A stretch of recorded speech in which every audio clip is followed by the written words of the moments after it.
तो हेलो प्यारे साथी, कैसे हैं आप सभी लोग। मैं हूं आपका दोस्त अभिषेक और स्वागत करता हूं आप सभी का बहुत ही मजेदार और शानदार क्लास में। तो हम लोग पढ़ रहे हैं कक्षा 10 की साइंस, जिसमें हम लोग पढ़ रहे हैं केमिस्ट्री का जो तीसरा चैप्टर है, जिसका नाम है धातु एवं अधातु। तो मैं आशा करता हूं कि आप सभी लोग अपनी पढ़ाई को बहुत ही जबरदस्त और शानदार तरीके से कर रहे होंगे और अपने सिलेबस को लगभग हम लोग खत्म करने वाले ही हैं। मतलब कुछ चैप्टर्स है और कुछ इंपॉर्टेंट टॉपिक्स बचे हुए जिनको हम जल्दी से पढ़ के समाप्त कर लेंगे। क्या मेरे सारे साथी जो है वो अपनी पढ़ाई को रेगुलर कर रहे हैं या नहीं कर रहे, ये तो वही जानते होंगे।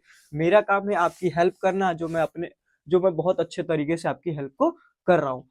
तो जितने भी हमारे प्यारे साथी हैं वो लगातार जुड़े रहें, क्योंकि देखिए आपका जो टाइम है वो दिन प्रतिदिन घट ही रहा है, रोज कम ही हो रहा है, बढ़ तो रहा नहीं है। यानी हम लोग देख रहे हैं कि हमारा जो फरवरी में पेपर होने वाला है, तो हमारा दिन क्या हो रहा है, रोज घट रहा है। तो मेरे प्यारे साथियों, आप लोगों से निवेदन है कि आप लोग अपनी पढ़ाई को समय से पढ़ें और अपने सिलेबस को और थोड़ा सा टाइम अब बढ़ा ले पढ़ने का। पुराने स्थितियों से थोड़े से टाइम को क्या करना है, बढ़ा लीजिए। क्या करना है, बढ़ा लेना है। तो आप सारे लोग अपनी कुर्सी की पेटी को बांध लो, क्योंकि आज का जो टॉपिक होने वाला है वो परीक्षा की दृष्टि से बहुत ही महत्वपूर्ण होने वाला है और हम उस टॉपिक की खोपड़ी में छेद करके आपके परीक्षा में वहां से जो क्वेश्चन आएंगे उसको नंबर दिलाने में हम मदद करेंगे। तो बने रहिए हमारे साथ। तब तक के लिए कुछ लाइनें हैं, उनको भी सुन के और अपने अंदर एकदम से जुनून जगा लीजिए। क्या है कि लग चुकी है तलब मंजिल की, अब खुद को आग में झोंक लेंगे। क्या, लग चुकी है तलब मंजिल की, अब खुद को आग में झोंक लेंगे। ये ठोकरे कहती है मारा जाएगा, हौसले कहते हैं देख लेंगे। हौसले कहते हैं देख लेंगे। तो सारे प्यारे साथी कुर्सी की पेटी बांध लो, कॉपी पेन लेके बैठ जाओ, क्योंकि कौन आ गया है, आपका आपके अभिषेक भैया। तो चलिए शुरू करते हैं। आज का जो टॉपिक होने वाला है, अगर मूल रूप से हम लोग देखें तो सबसे पहले कुछ वर्ड्स है, सबसे पहले आप उनको देखेंगे, उसके बाद हम लोग बात करेंगे कि आगे की क्या चीजें हमको पढ़नी है। ठीक है बच्चा। तो सबसे पहले जो मैं शुरू करने वाला हूँ वो क्या है, तो सबसे पहला वर्ड आता है जिसको हम बोलते हैं खनिज।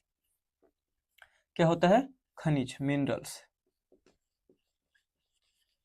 ठीक है प्यारे बच्चों, सबसे पहला हमारा टॉपिक क्या है, सबसे पहला जो टॉपिक होने वाला है वो है खनिज। खनिज कहते किसको है, आप लोगों ने बहुत बार नाम सुना होगा। खनिज कहते किसको है खनिज किसको कहते हैं, तो खनिज जो भी हमारी पृथ्वी की भूपर पट्टी है। आपको पता है पृथ्वी की जो ऊपरी सतह है, अगर भूगोल में आप लोगों ने पढ़ा होगा, तो जो पृथ्वी की सबसे ऊपरी सतह है उसको बोलते हैं हम भूपर पट्टी। क्या बोलते हैं बच्चा, भूपरपट्टी। क्या बोलते हैं बच्चा, भूपरपट्टी। और भूपरपट्टी में जो भी तत्व या यौगिक प्राप्त होते हैं, क्या, तत्व या यौगिक। क्या बच्चा, भूपरपट्टी में जो भी तत्व या यौगिक हमें प्राप्त होते हैं, और वो तत्व कैसे होंगे बच्चा, तो वो ऐसे थोड़ी होंगे कि डायरेक्ट हमको सोना मिल गया, हम सोना वहां से निकाले और डायरेक्ट हम लोग आभूषण बना लिए। ऐसा नहीं मिलता है, वो अशुद्धियों सहित मिलता है। यानी उसमें क्या होती है, अशुद्धियां होती है। क्या होती है बच्चा, अशुद्धियां होती है। ठीक है बच्चा। तो हमको जब भी भू परपट्टी से कोई भी धातु या सॉरी कोई भी चीज निकलती है जो धातु होती है या कुछ भी होती है, तो वह उसमें से क्या निकलता है, या तो कोई वो तत्व होगा या कोई उस तत्व का कोई यौगिक होगा। तो वो हमें कैसा मिलता है, तो अशुद्धियों के साथ मिलता है। उसी को हम क्या बोलते हैं बच्चा, खनिज बोलते हैं। क्या बोलते हैं, खनिज बोलते हैं। तो क्या इतनी चीजें क्लियर है कि भूपर्पट्टी में पाए जाने वाले तत्व या यौगिक जो हमें अशुद्ध रूप से प्राप्त होते हैं, उन्हें हम क्या बोलते हैं, तो उन्हें हम बोलते हैं बच्चा खनिज। क्या बोलते हैं बच्चा, खनिज। क्या यहाँ तक चीजें क्लियर है। मैं इसकी परिभाषा को लिख देता हूँ। तो चलिए लिखते हैं, क्या है, इसको आप लोग लिख लेते हैं, हम लोग क्या है वो परिभाषा। तो लिखिए, भू परपट्टी क्या है, भू भू परपट्टी, परपट्टी क्या है, भू परपट्टी नहीं, पृथ्वी की भू परपट्टी, सॉरी। क्या है, पृथ्वी पृथ्वी की भू परपट्टी, भू परपट्टी में प्राकृतिक रूप से, प्राकृतिक रूप से प्राकृतिक रूप से पाए जाने वाले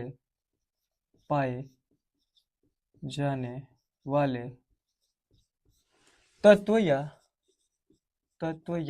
यौगिक, तत्व या यौगिक को खनिज कहते हैं, कहते हैं। ठीक है। उसके बाद यह पृथ्वी से यह पृथ्वी से पृथ्वी से अशुद्धियों के साथ अशुद्धियों के साथ अशुद्धियों के साथ प्राप्त होता है प्राप्त होता है। ठीक है बच्चा, मैंने क्या आपको बताया, तो मैंने आपको ये बताया कि जो भी पृथ्वी की भूपरपट्टी पे प्राकृतिक रूप से तत्व या यौगिक पाए जाते हैं वो सारे के सारे किस रूप में पाए जाते हैं, तो अशुद्ध रूप में पाए जाते हैं। उसी को हम क्या बोलते हैं बच्चा, खनिज बोलते हैं। क्या बोलते हैं, खनिज बोलते हैं। अब उदाहरण के लिए जैसे ले लो, उदाहरण होता है कॉपर पाइराइट्स। पाइराइट्स क्या है, कॉपर पाइराइट्स। फॉर्मूला क्या है, CuFeS2। ठीक है बच्चा, क्या याद रखेंगे, CuFeS2 क्या है, कॉपर पाइराइट्स का फॉर्मूला है, जो क्या है, एक खनिज है। क्या बच्चा यहां तक चीजें क्लियर है, क्या चीजें आपकी यहां तक क्लियर है। अगला जो हमारा टॉपिक आता है उसको बोलते हैं अयस्क। क्या बोलते हैं, अयस्क। और बच्चों को यही इन्हीं दोनों में ORE, इन्हीं दोनों में इतनी समस्या है कि अब क्या ही बताऊं मैं उसके बारे में। ठीक है, अब देखो बच्चा, अयस्क समझने के लिए हम लोग कोई उदाहरण से समझते हैं। जैसे मान लो कि हम लोग को कोई एक खनिज मिला यहाँ, जैसे मान लो ये कोई खनिज हमको पृथ्वी पे मिला, कैसे है, अशुद्ध है। अब मान लो यहाँ से हमें धातुओं को निकालना है। क्या करना है, धातुओं को निकालना है। जब भी कोई खनिज होगा तो वो उसमें कोई ना कोई तो धातु होगी, कोई ना कोई धातु तो वहां होगी। तो मान लीजिए कि हम लोगों ने यहाँ से आयरन को निकाला। ठीक है बच्चा, और आयरन को निकालने में मान लीजिए हमको खर्च लगा 1000। ठीक है, और यहाँ से जो आयरन निकला, क्या है, यहाँ से जो आयरन निकला, अगर हम उसको बेच रहे तो हमको 800 रुपया ही मिल रहा है, बट हमने खर्च कितना कर दिया उसको साफ करने में, 1000 रुपया। तो बच्चा हमें यहाँ कितने रुपए का घाटा हो रहा है, तो 200 रुपए का हमें क्या हो रहा है बच्चा, नुकसान हो रहा है। क्या हो रहा है, हमें नुकसान हो रहा है। अब 200 रुपए का नुकसान हो रहा है तो क्या हम ये काम करेंगे, नहीं करेंगे। यानी जहां पे हमें क्या होता है कि जब भी किसी खनिज से हमें धातु को निकाला जाता है और आर्थिक रूप से लाभ होना चाहिए, हमें क्या होना चाहिए बच्चा, आर्थिक रूप से लाभ होना चाहिए, लाभ। अब इसका क्या तात्पर्य है भैया, तो इसका तात्पर्य यही है कि मान लीजिए कि हम लोगों ने 500 रुपया निकाल लगा के वहां से कोई धातु निकाली, अगर उसको हम 1000 का बेचते हैं तो हमें 500 का क्या हो रहा है रे बच्चा, प्रॉफिट हो रहा है। यानी जब भी किसी धातु से हमें कोई भी जब भी किसी खनिज से हम किसी धातु को निकालेंगे और वह हमारे लिए आर्थिक रूप से लाभकारी होगा तो वो क्या कहलाएगा, अयस्क कहलाएगा, नहीं तो वो अयस्क नहीं कहलाएगा। ठीक है बच्चे, चीजों को याद रखेंगे, क्या है वो चीजें। तो मैं थोड़ा सा आपको लिख के समझा देता हूँ, आपको मैं लिख के समझा देता हूँ। क्या करता हूं मैं, लिख के समझा देता हूं। वे खनिज क्या है, वे खनिज जिनसे धातु का निष्कर्षण आसानी से और कम खर्च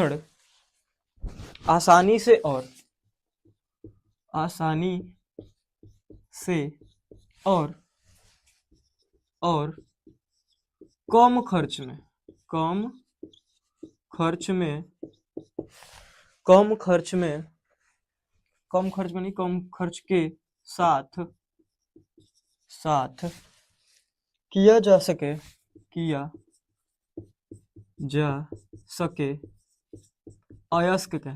अयस्क कहलाता है।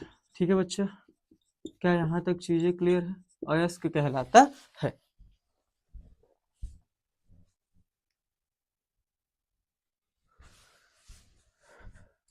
ठीक है, तो क्या चीजें यहां तक क्लियर है। मैंने क्या बोला कि खनिज से किससे हमें मिलेगा बच्चा, तो वे खनिज जिनसे धातु का निष्कर्षण आसानी से और कम खर्च के साथ किया जा सके क्या कहलाते हैं, अयस्क कहलाते हैं। यानी जब भी हम किसी खनिज से अयस्क को निकालेंगे तो खनिज अयस्क तभी बनेगा जब उसमें से हम किसी धातु को कम खर्च में और आसानी से निकाल सके। यानी अगर बहुत ज्यादा मेहनत लग रही है, बहुत ज्यादा पैसा लग रहा है, तो हम वहां से उसको अयस्क नहीं मानेंगे, उसको हम वैसे ही छोड़ के हट जाएंगे वहां से। यानी हमें जब भी अयस्क निकालना होगा या अयस्क हम देखेंगे तो अयस्क तभी देखेंगे जब हम उसमें से धातु को आसानी से निकाल सके। ठीक है बच्चा, क्या चीजें यहाँ तक क्लियर है? बोलिए।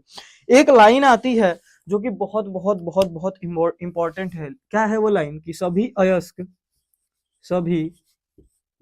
अयस्क खनिज होते हैं, खनिज होते हैं। सभी अयस्क खनिज होते हैं परंतु सभी खनिज अयस्क नहीं होते, अयस्क नहीं होते। याद रखेंगे ये लाइन, होते। क्या मैंने बोला? कि सभी अयस्क तो खनिज होते हैं लेकिन सभी खनिज अयस्क नहीं होते। क्या चीजें यहाँ तक क्लियर है? देखो ये लाइन समझ लिया आप लोगों ने। अब इसको मैं थोड़ा सा एक एग्जांपल के माध्यम से समझाता हूँ। देखो बच्चा, जैसे मान लीजिए कि आपका स्कूल है, ठीक है बच्चा, ठीक है, आपका स्कूल है, इसमें मान लो 10 स्टूडेंट्स है, स्टूडेंट्स, ठीक है बच्चा। अब 10 स्टूडेंट थे तो इनको मान लो क्या? खनिज, ठीक है। इसमें से क्या हुआ? 5 टॉपर हो गए, ठीक है, और 5 फेल हो गए। क्या हो गए? 5 गो फेल हो गए। 10 स्टूडेंट है यानी उसको मान लो खनिज, ठीक है बच्चा।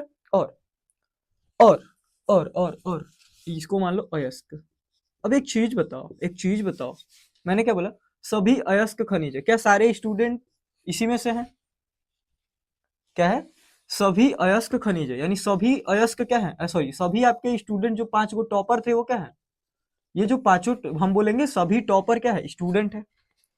सभी अयस्क खनिज होते हैं, यानी सभी ये वाले जो हैं इनको अयस्क मान लो और ये क्या है? खनिज। तो सभी अयस्क आपके खनिज है, यानी सभी टॉपर तो स्टूडेंट ही है ना। सारे जो टॉपर है बच्चा वो स्टूडेंट ही है। ठीक है, आगे मैंने क्या बोला? परंतु सभी खनिज अयस्क नहीं है। क्या सभी स्टूडेंट टॉपर है? ना, सभी स्टूडेंट टॉपर नहीं है। यानी हम कह सकते हैं कि सभी खनिज आपके अयस्क नहीं हो सकते। ठीक है बच्चा, आप एक लाइन को याद कैसे रखेंगे? कैसे याद रखेंगे? तो ऐसे याद रखेंगे कि सभी अयस्क खनिज होते हैं परंतु सभी खनिज अयस्क नहीं होते। क्यों? जैसे मैंने यहाँ उदाहरण बताया, सारे टॉपर स्टूडेंट हैं। क्या है? सारे टॉपर स्टूडेंट है लेकिन सारे स्टूडेंट टॉपर नहीं है। इस लाइन को आप ऐड कर लेंगे अपनी कॉपी में, याद कर लेंगे इसको। ठीक है बच्चा, मैं आशा करता हूँ कि आपको मैं खनिज और अयस्क समझाने में समर्थ हूँ। कॉपर के अयस्क, पहला है कॉपर, कॉपर के अयस्क। इसको आप ये याद कर लीजिएगा एमसीक्यू के फॉर्म में, ये एसएसटी में भी आ सकता है बच्चा। लोहे के अयस्क, लोहे के अयस्क। जिंक, तीसरा जिंक के अयस्क। चौथा जिंक हो गया, मरकरी और एल्यूमिनियम, मरकरी, मरकरी के अयस्क। और पांचवा है बच्चा एल्यूमिनियम, एल्यूमिनियम, एल्यूमिनियम के अयस्क। ये कुछ महत्वपूर्ण अयस्क है, याद रखना, ये पेपर में आएंगे।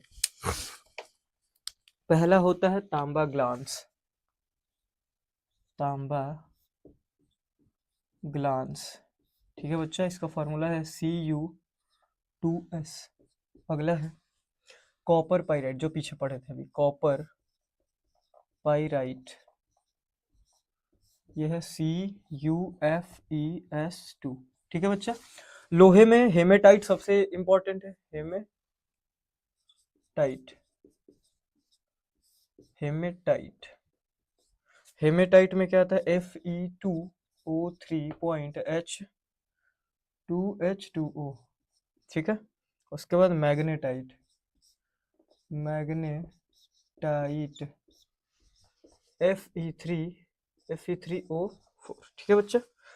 अगला है जिंक में, जिंक कार्बोनेट, जिंक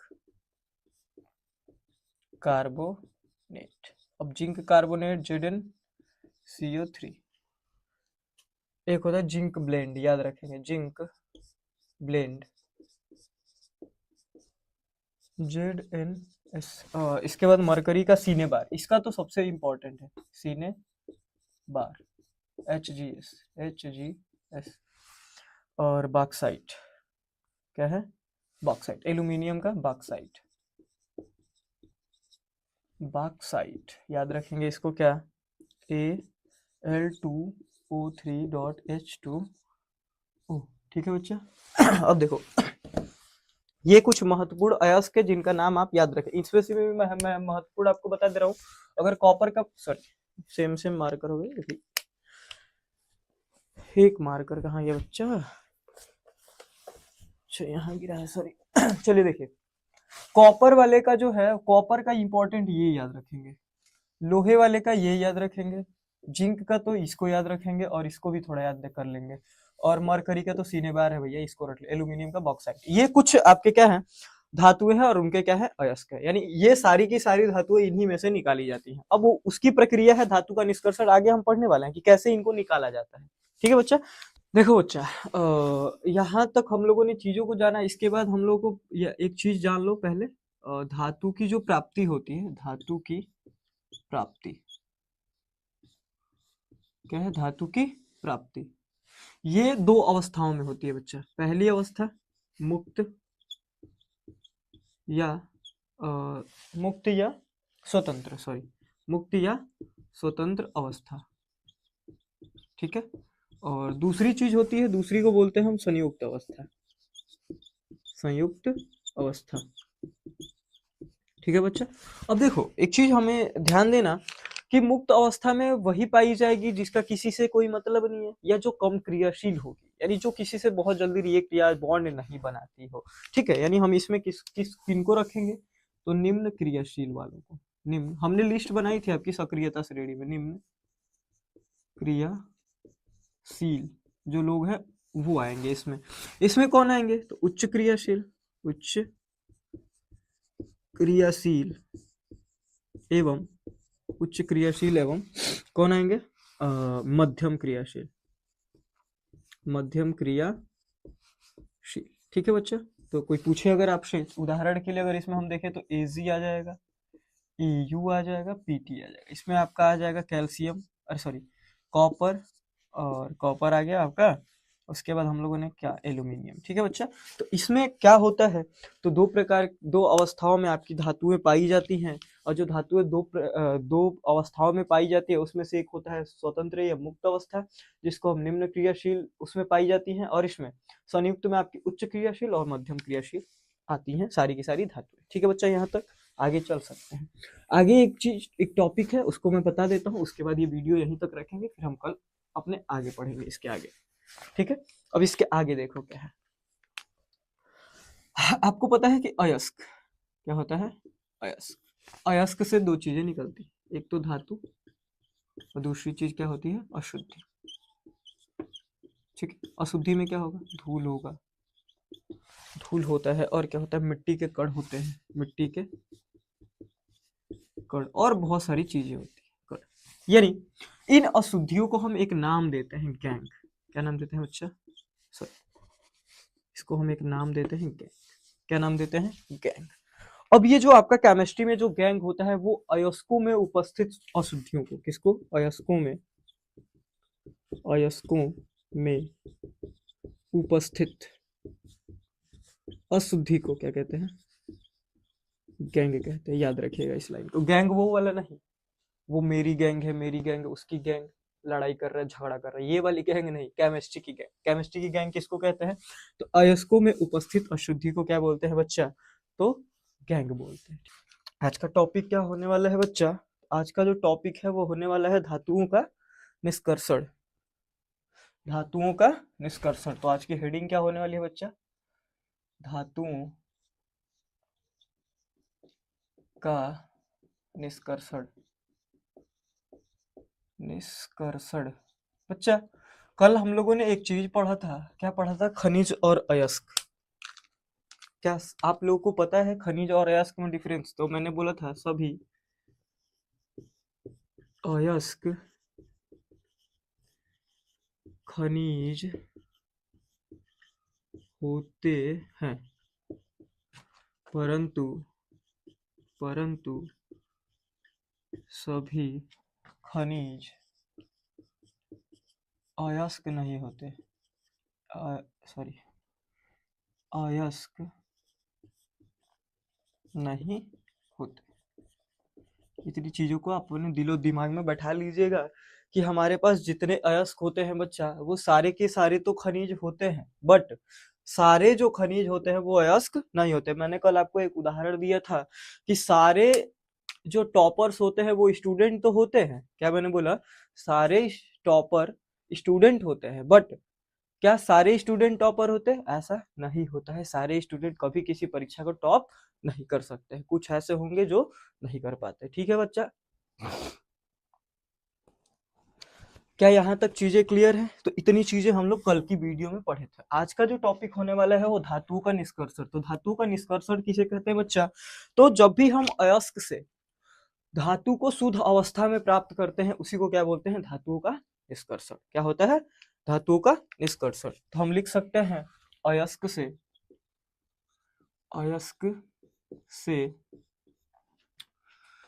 शुद्ध अवस्था में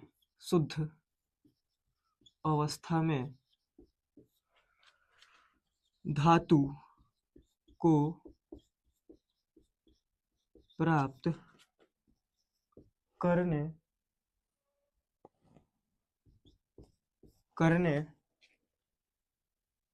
की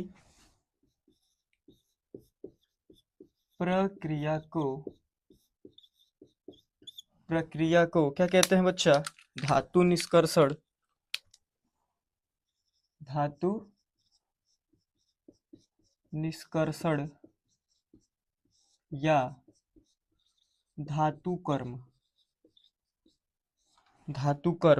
कहते हैं। धातु कर्म कहते हैं। ठीक है प्यारे बच्चों, तो इतना चीज आप लोग दिमाग में बैठा लीजिएगा कि जब भी हम किसी, देखो सबसे पहले खनिज जो पृथ्वी पे निकलता है वहां से हम लोग अयस्क को चूज करते हैं कि उसमें से कौन सा ऐसा है जो हमारे लिए कम आर्थिक लाभ से हमें उसमें से धातु निकालने के लिए बहुत ही इंपॉर्टेंट है, यानी कौन सा हमारे लिए बहुत नुकसान नहीं देगा। वहां से हम लोग जो जिनको निकालते हैं वो होते हैं अयस्क। और अयस्क से जब हम शुद्ध धातु को निकालते हैं और जिस प्रक्रिया का हम प्रयोग करते हैं बच्चा, उसी को हम क्या बोलते हैं? धातु का निष्कर्षण, या उसी को धातु कर्म भी बोलते हैं। दो शब्द आता है, एक धातु निष्कर्षण या दूसरा धातु कर्म। तो कोई भी अगर आपसे पूछे कि धातु का निष्कर्षण या धातु कर्म किसे कहते हैं बच्चा, तो हम कहेंगे कि अयस्क से शुद्ध अवस्था में धातु को प्राप्त करने की प्रक्रिया को क्या बोलते हैं बच्चा? तो हम बोलते हैं धातु का निष्कर्षण या धातु कर्म। क्या चीजें यहाँ तक क्लियर है? अयस्क से शुद्ध अवस्था में धातु को निकालने की प्रक्रिया को क्या बोलते हैं? धातु निष्कर्षण। ठीक है, क्लियर है बच्चा यहाँ तक? अब हम बात करेंगे कि कैसे कैसे किस प्रकार की धातुएं हमको मिलती है। तो मैंने आपको बताया था कि अभिक्रियाशीलता के आधार पर, क्या अभिक्रियाशीलता अभिक्रियाशीलता के आधार पर धातु का निष्कर्षण, धातुओं का निष्कर्षण। ठीक है बच्चा, निष्कर्षण। ठीक है, अब क्रियाशीलता के आधार पे बच्चा मैंने धातु को कितने भागों में बांटा था? कोई मेरे को बता सकता है?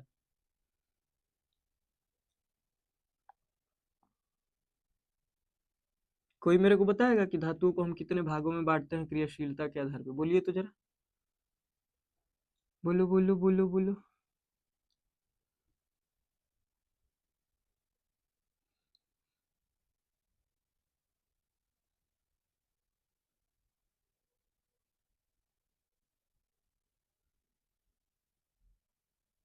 कोई बताएगा?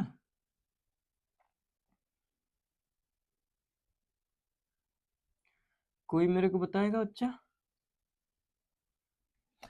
कि अभिक्रियाशीलता के आधार पे धातु को हम तीन भागों में बांटते हैं बच्चा? क्या बांटते हैं? तीन भागों में। सबसे पहला निम्न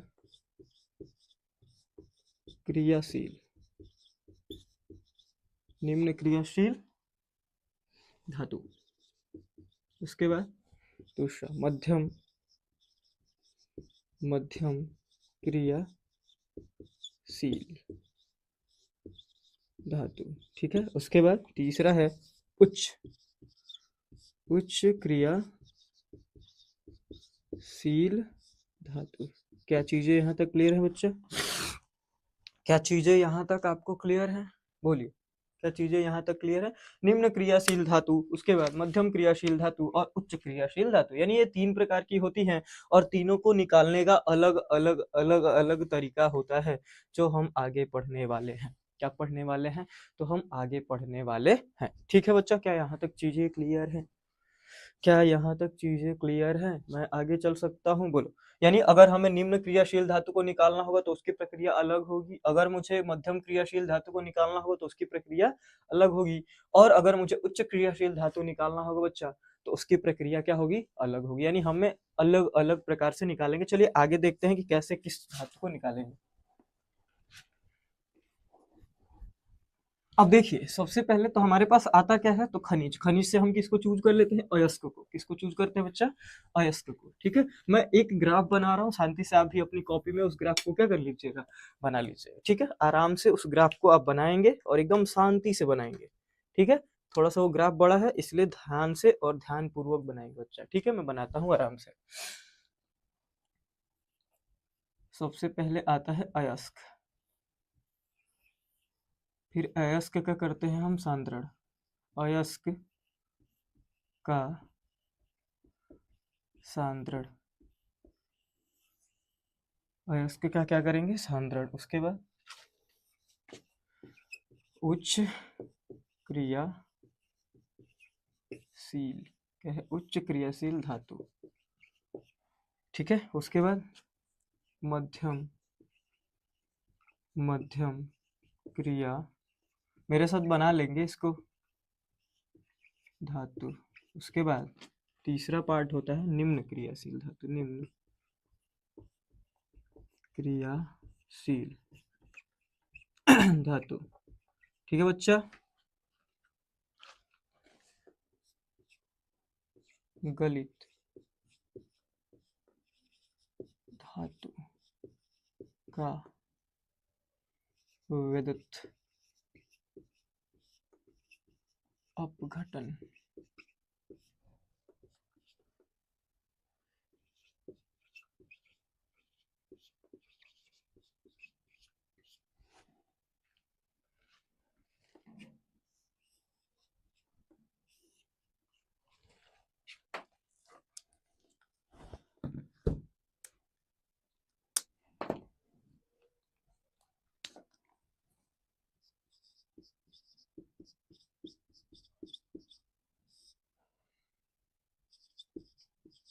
सांवरी सलोनी तेरी झील जैसी अखियाँ, सांवरी सलोनी तेरी झील जैसी अखियाँ।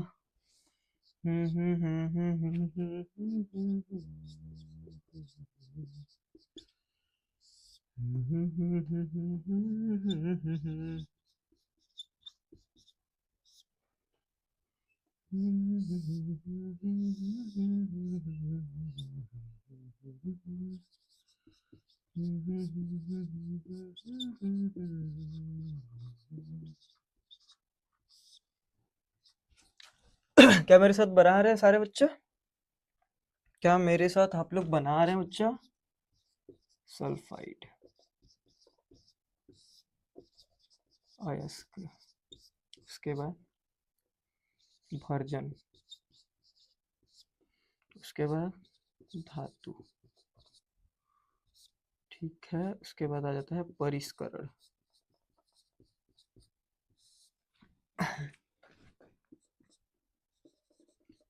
शायद इसके नीचे नहीं दिखेगा अब चयन, धातु का अपचयन। एक मिनट में देखता हूँ किसके नीचे दिख रहा है कि नहीं।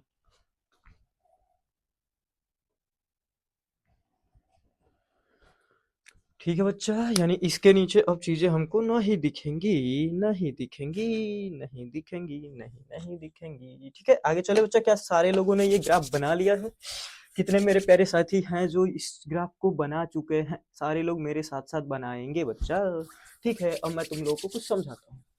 जैसा कि मैंने आपको बताया कि पृथ्वी में 3 प्रकार की धातुएं पाई जाती हैं। सबसे पहले उच्च क्रियाशील, मध्यम क्रियाशील और निम्न क्रियाशील। उच्च क्रियाशील में कौन-कौन से होते हैं? तो भैया पोटेशियम होता है, आपका कैल्शियम होता है, ये चीज़ हम लोगों ने देखा होगा। मध्यम क्रियाशील में कौन-कौन से होते हैं बच्चा? तो मध्यम क्रियाशील में आपके आ जाएँगे जिंक हो गया, ये सारे-सारे आ जाएँगे। निम्न क्रियाशील में आपके कौन आएँगे? जो सबसे आलसी थे, यानी जो सबसे नीचे थे, जैसे सिल्वर हो गया, गोल्ड हो गया और प्लेटिनम हो गया, ये सारे के सारे इसमें आते हैं बच्चा। ठीक है, क्या चीजें यहाँ तक क्लियर है मेरे प्यारे बच्चों? बोलो बोलो बोलो जल्दी से। अब चलो, जो भी हमारे पास कोई उच्च क्रियाशील धातु आएगी तो उसको कौन सी विधि से हम अलग करेंगे? तो वैद्युत अपघटन। किस विधि से? वैद्युत अपघटन। और यह जो टॉपिक होने वाला है, यह जो टॉपिक होने वाला है बच्चा, वो बहुत बहुत बहुत बहुत इंपॉर्टेंट है। कैसे? आपकी परीक्षा की दृष्टि से, आपकी परीक्षा की दृष्टि से ये बहुत इंपॉर्टेंट होने वाला है। ठीक है बच्चा, क्या चीजें यहाँ तक क्लियर है? चल आगे चलो। अब मध्यम क्रियाशील जब हम धातु देखते हैं तो उसमें 2 प्रकार के हमको अयस्क देखने को मिलते हैं। क्या? 2 प्रकार के हमको अयस्क देखने को मिलते हैं। कौन कौन से अयस्क होते हैं भैया वो? तो देखो कौन कौन से होते हैं। एक तो कार्बोनेट अयस्क होता है, यानी जिसको साथ हमारे पास CO3 जुड़ा होता है, जैसे मान लो ZnCO3। तो ये कौन से अयस्क कहलाएंगे? जिनके साथ कार्बोनेट जुड़ा होगा उसको कार्बोनेट अयस्क कहेंगे बच्चा। और तो इनको हम कैसे निकालेंगे बच्चा? तो निस्तापन एक प्रक्रिया होती है जिसका क्या नाम है बच्चा? निस्तापन। क्या इसका नाम है? निस्तापन। अब आगे जानेंगे कि निस्तापन कहते किसको है, किसको कहते हैं, नहीं कहते हैं, वो आगे हम समझेंगे। ठीक है बच्चा। अब देखो, फिर मध्यम क्रियाशील में एक और हम लोग को अयस्क देखने को मिलता है जिसके साथ सल्फाइड, यानी जैसे मान लो ZnS, यानी हमारे पास जिंक सल्फाइड होता है। यानी जो जिस भी अयस्क में अगर सल्फाइड होगा तो वो हो जाएगा सल्फाइड अयस्क, और कार्बोनेट होगा बच्चा तो वो हो जाएगा कार्बोनेट अयस्क। क्या यहाँ तक चीजें क्लियर है? तो सल्फाइड अयस्क को अलग करने के लिए कौन सी विधि अपनाते हैं हम? भर्जन। कौन सी विधि? भर्जन, या इसी को एक अन्य नाम से हम लोग जानते हैं बच्चा, जारण। तो इस चीज को याद रखें। ठीक है बच्चा, जारण। अगला, अब यहां से जब हम लोग इतनी प्रक्रिया को करेंगे तो हमारे पास बचेगा धातु का ऑक्साइड निकलेगा वहां से। अभी भी धातु नहीं निकली है, याद रखेंगे, अभी भी धातु पूरी की पूरी नहीं निकली है बच्चा, धातु नहीं निकली है। ठीक है, तो धातु नहीं निकली है तो हम लोग क्या करेंगे? अब धातु निकली नहीं है तो हम लोग को क्या करना पड़ेगा बच्चा? तो हम लोग को करना पड़ेगा कि धातु का हम अपचयन कराएंगे। क्या कराएंगे? अपचयन। तब जाके हमें फाइनली क्या मिलेगी बच्चा? धातु। क्या यहाँ तक चीजें क्लियर है? क्या यहाँ तक चीजें क्लियर है? क्या ये ग्राफ आपको समझ में आ रहा है बच्चा? इसके स्क्रीनशॉट ले लेंगे लास्ट में। चलो, अब जब हम निम्न क्रियाशील धातुओं की बात करते हैं, जिसमें कौन आता है रे? कौन आता है? Au आता है, Ag आता है और Pt आता है। इनके कौन से अयस्क मिलते हैं बच्चा हम लोग को? तो सल्फाइड अयस्क। और सल्फाइड अयस्कों को कैसे अलग करते हैं वहां से? कौन सी प्रक्रिया के द्वारा? तो भर्जन प्रक्रिया के द्वारा। उसके बाद धातु निकलती है, उसके बाद उसका परिष्करण का मतलब उसको और छाट देना और शुद्ध कर देना। ठीक है बच्चा, क्या चीजें यहाँ तक क्लियर है? क्या धातुओं के निष्कर्षण का यह जो ग्राफ है वो आपको समझ में आया कि नहीं है? अगर आपके पेपर में धातुओं का निष्कर्षण आया और आपने ये ग्राफ बनाया तो एग्जामिनर आपको फुल में फुल नंबर देने के लिए मजबूर हो जाएगा। नहीं देगा तो उसकी गारंटी अब क्या ही बोलूं भाई। अब तो वो या तो गुस्से में आया होगा या किसी चीज की गुस्सा आपके ऊपर उतार रहा होगा। ठीक है बच्चा, नहीं तो अगर आपने ये बनाया तो मैं पक्का कह रहा हूं कि आपको फुल में फुल नंबर मिलेगा। वो बोले चाहे ना बोले, लेकिन अगर आपके पेपर में आ जाए टॉपिक क्या? धातुओं का, धातुओं का निष्कर्षण। ठीक है बच्चा, अगर आपके पेपर में ये हेडिंग आती है तो जो मैंने आपको परिभाषा लिखवाई वो तो लिखेंगे और साथ में ये पूरा का पूरा ग्राफ क्या कर देंगे? बना लेंगे। क्या था? तो देखो, सबसे पहले हमने लिया अयस्क। ठीक है, और अयस्क का सांद्रण। अयस्क के सांद्रण से क्या तात्पर्य बच्चा? तो उसको जैसे नॉर्मली अगर आप घर में हम कोई भी चीज को साफ करना होता है तो पानी में डाल देते हैं। ठीक है, वैसे ही अयस्क को लेंगे, पानी में डाल देंगे, थोड़ा सा तेल डाल देंगे, जिससे तेल में क्या होगा कि उसमें से कुछ अशुद्धियां उसमें जाके क्या हो जाएंगी? चिपक जाएंगी। तो वहां पे थोड़ा सा आपका अयस्क क्या हो जाएगा? साफ हो जाएगा। उसके बाद हम लोग को पता चल जाएगा कि वहां पे उसमें कौन सी ये वाली धातु प्रेजेंट है, कि ये वाली प्रेजेंट है, कि ये वाली प्रेजेंट है। ठीक है, उसके बाद उस हिसाब से हम प्रक्रियाओं का क्या करेंगे? प्रयोग करेंगे। ठीक है बच्चा, तो उच्च क्रियाशील धातुओं के लिए हम लोग क्या करते हैं बच्चा? तो वैद्युत अपघटन। क्या करते हैं? तो कोई अगर मान लो एमसीक्यूज में पूछ दे कि उच्च अभिक्रियाशील वाली गैसों को, सॉरी गैस कह रहा हूं, धातुओं को हम किस विधि के द्वारा उसका निष्कर्षण करते हैं बच्चा? तो क्या याद रखेंगे? वैद्युत अपघटन। ठीक है बच्चा, जब हम मध्यम क्रियाशील में आते हैं तो यहाँ पे क्या होता है? यहाँ पे हमको 2 प्रकार के अयस्क देखने को मिलते हैं। एक तो कार्बोनेट अयस्क, जिसके साथ CO3 जुड़ा रहेगा, उसको हम क्या बोलते हैं बच्चा? कार्बोनेट अयस्क। ठीक है, उसके बाद तो अगर हमारे पास कार्बोनेट अयस्क रहेगा तो उसको कौन सी विधि के द्वारा अलग करेंगे बच्चा, तो वो हो जाएगा निस्तापन। कौन सी विधि के द्वारा अलग करेंगे, निस्तापन, ठीक है। उसके बाद सल्फ, अगर मान लो कि इसी मध्यम क्रियाशील में ही हम लोग को मिल जाते हैं सल्फाइड अयस्क, और जब भी हमारे पास सल्फाइड अयस्क मिलेंगे तो उसको कौन सी विधि का प्रयोग करेंगे, भर्जन या जारण। अब मान लीजिए आपसे पूछ दिया जाए कि अगर हमारे पास मध्यम क्रियाशील धातु का सल्फाइड अयस्क है तो उसको किस विधि के द्वारा उसका निष्कर्षण करेंगे, तो हम क्या बताएंगे भैया, तो भर्जन या जारण बताएंगे। क्या यहाँ तक चीजें क्लियर है। फिर यहाँ से जब हम निस्तापन और भर्जन करा लेंगे तो वहां पे हमको मिलता है धातु का ऑक्साइड, जैसे ये मिल जाएगा ZnO। तो इस ZnO का हमें क्या करना पड़ेगा, अपचयन कराना पड़ेगा, जिसकी वजह से हमें लास्ट में एक फाइनल धातु मिल जाएगी। क्या चीजें यहाँ तक क्लियर है मेरे प्यारे भाई एवं बहन, बोलो बोलो बोलो। चलिए आगे बात करते हैं। तो ये है निम्न क्रियाशील, यानी ये सबसे आलसी वाले होते हैं। क्या होते हैं, सबसे आलसी। इसमें भी कुछ अयस्क मिल जाते हैं, क्या होते हैं, अयस्क मिल जाते हैं, जैसे सल्फाइड अयस्क। तो इसको हम कौन सी विधि के द्वारा अलग करेंगे, भर्जन, और वहां से धातु निकलेगी, फिर उसका परिष्करण कर देंगे। तो आप एक बार इसका ले लो स्क्रीनशॉट। जय श्री राम, जय हिंद।